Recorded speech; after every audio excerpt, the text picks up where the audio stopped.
UP में SIR की प्रक्रिया शुरू हो चुकी है। क्या है एसआईआर, कैसे फॉर्म मिलेगा, क्या है फॉर्म की डिटेल, क्या भरना है उसमें, उस पर लेकर के बातचीत करने के लिए हमारे साथ मुख्य निर्वाचन अधिकारी नवदीप रिजवान साहब हैं।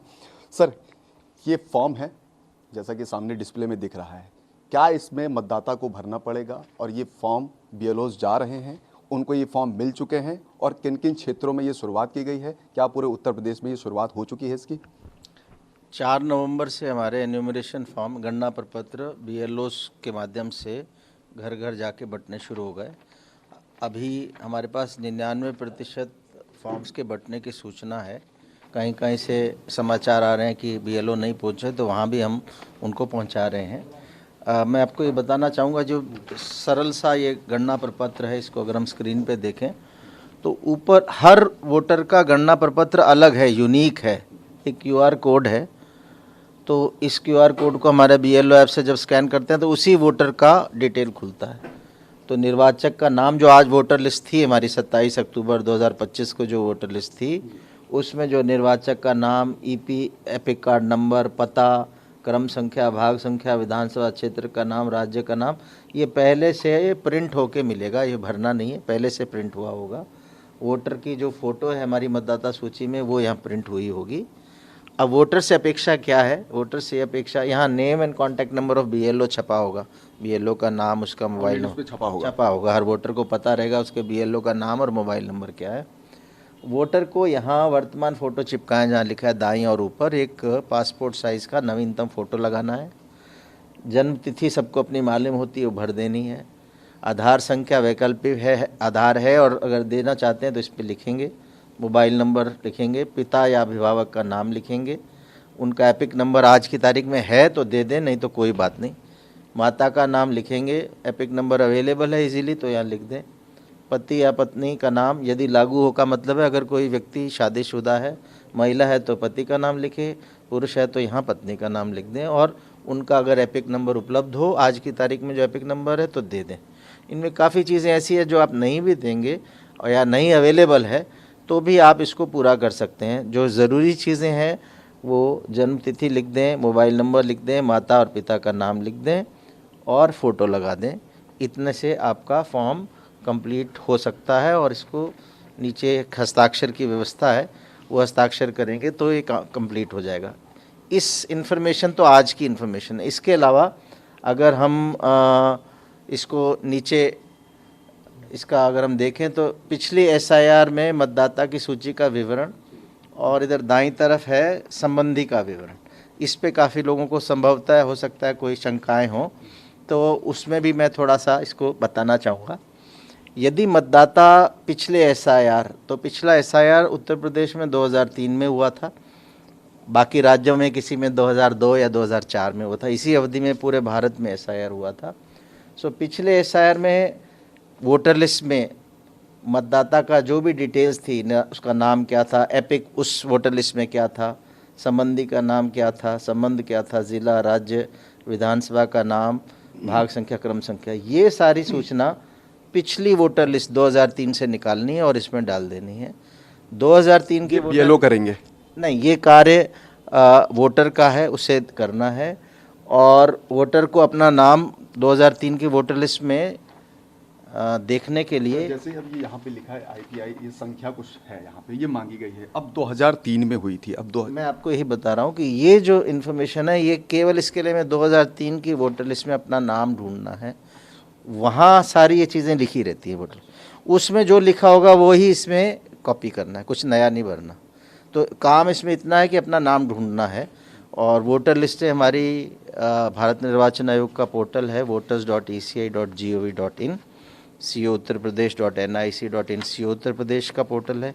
इन पे co उत्तर प्रदेश में उत्तर प्रदेश की 2003 की सारी वोटर लिस्टें उपलब्ध हैं।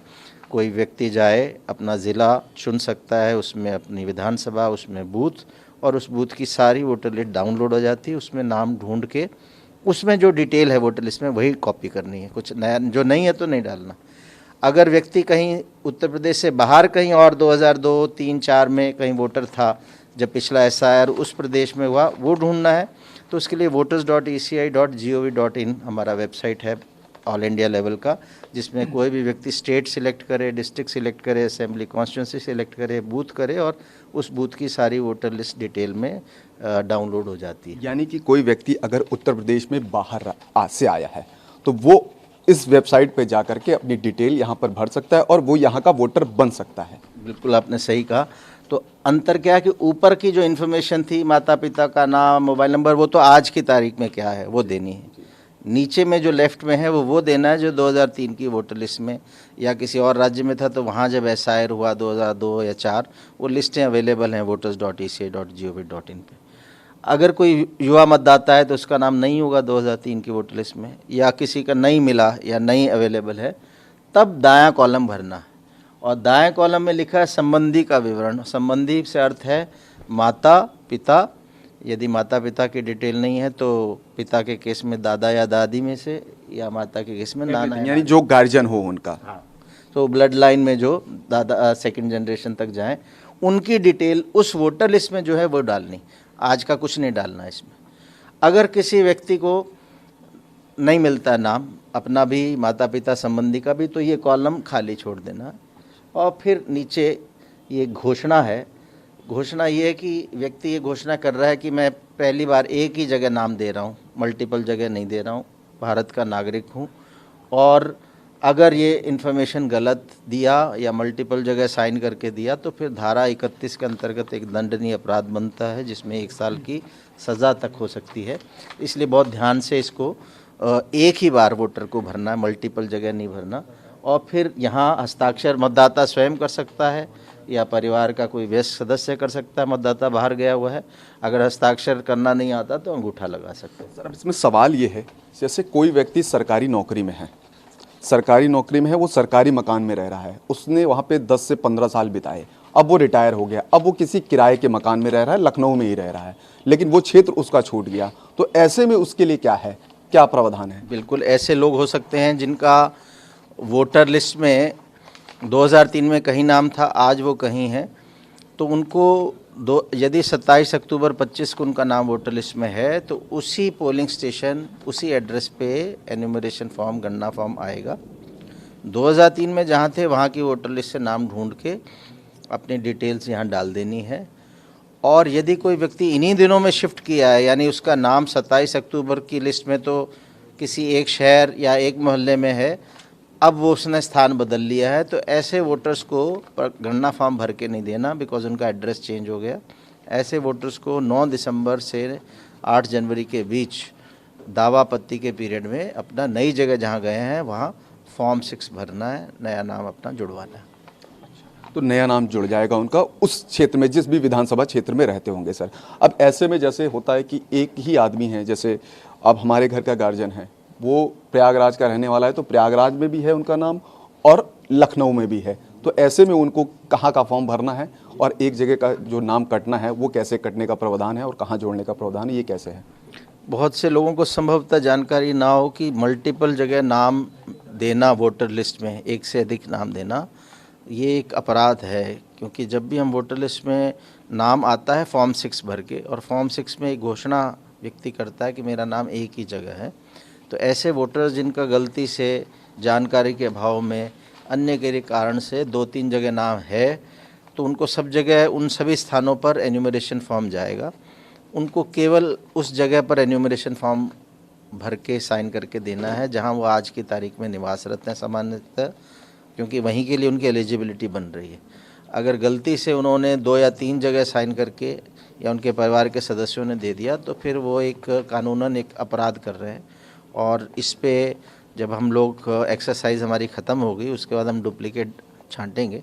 अगर ऐसे लोगों के नाम आए तो चूँकि अब तो नया एक्सरसाइज हो रहा है, सब लोग साइन करके दे रहे हैं, तो ये उस पर हम लोग कड़ी कार्रवाई करेंगे। सर, एक बारकोड भी इस बार लॉन्च किया, जिस बारकोड से ये पहचाना जाएगा कि ये उत्तर प्रदेश, यानी कि लखनऊ में भी वोटर है ये, और प्रयागराज में भी वोटर है, प्रतापगढ़ में भी वोटर है, उसका क्या है, वो बारकोड क्या है, ये प्रोसेस क्या है सर, कैसे आप इसमें पहचानेंगे? नहीं, इसके लिए टेक्नोलॉजिकल सॉल्यूशंस अवेलेबल हैं। फ़ोटो सिमिलर एंट्रीज़ और डेमोग्राफिकल सिमिलर एंट्रीज़ हम लोग निकाल सकते हैं, तो वो हम इस पूरा एक्सरसाइज के बाद निकालेंगे और देखेंगे कि इस पूरी एक्सरसाइज में भी कौन ऐसे लोग हैं जिन्होंने दो दो बार अपने नाम दाखिल कराए हैं, तो उनके खिलाफ कड़ी कार्रवाई होगी।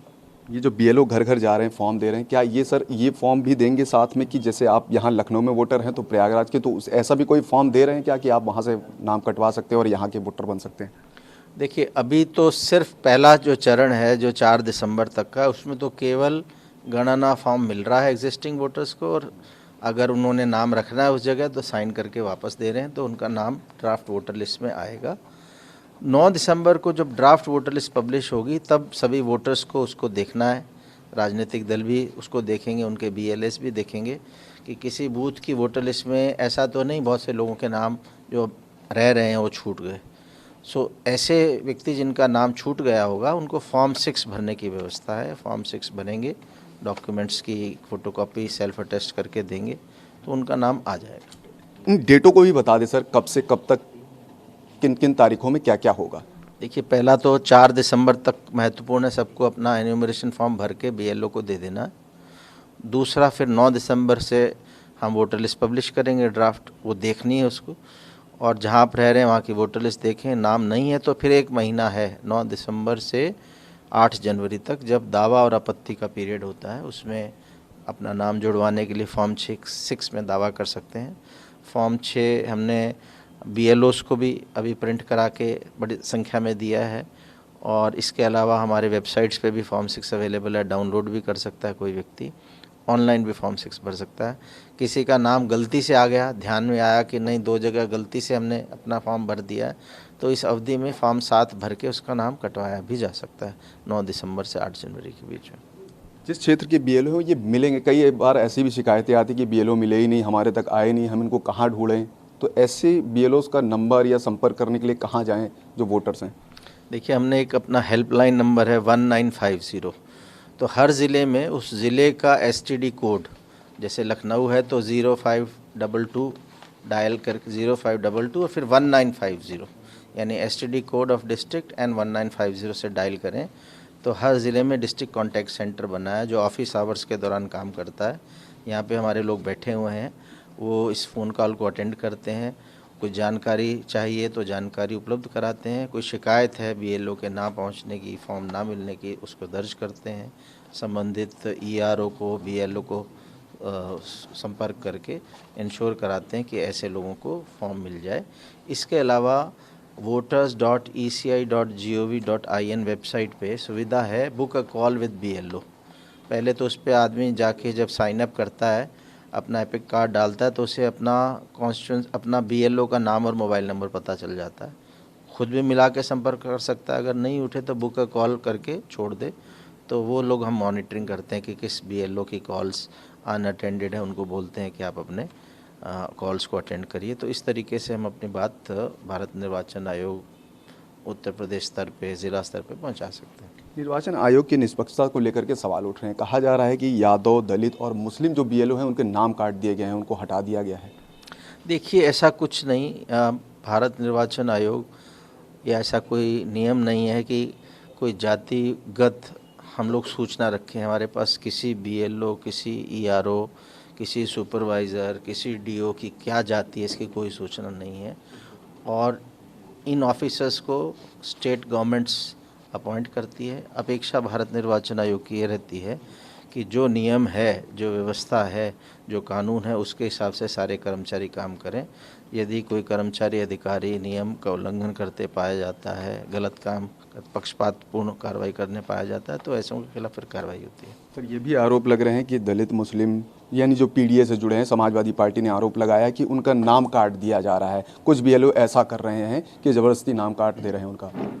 नहीं, कल तो हमने राजनीतिक दलों की बैठक की थी, समाजवादी पार्टी द्वारा ऐसी कोई आरोप नहीं लगाया गया, लेकिन जैसा भी किसी का अगर शिकायत भी है तो हम लोग तो हर शिकायत को गंभीरता से लेते हैं। राजनीतिक दलों से भी हम बैठकों के माध्यम से संपर्क में रहते हैं, उनका फीडबैक लेते रहते हैं।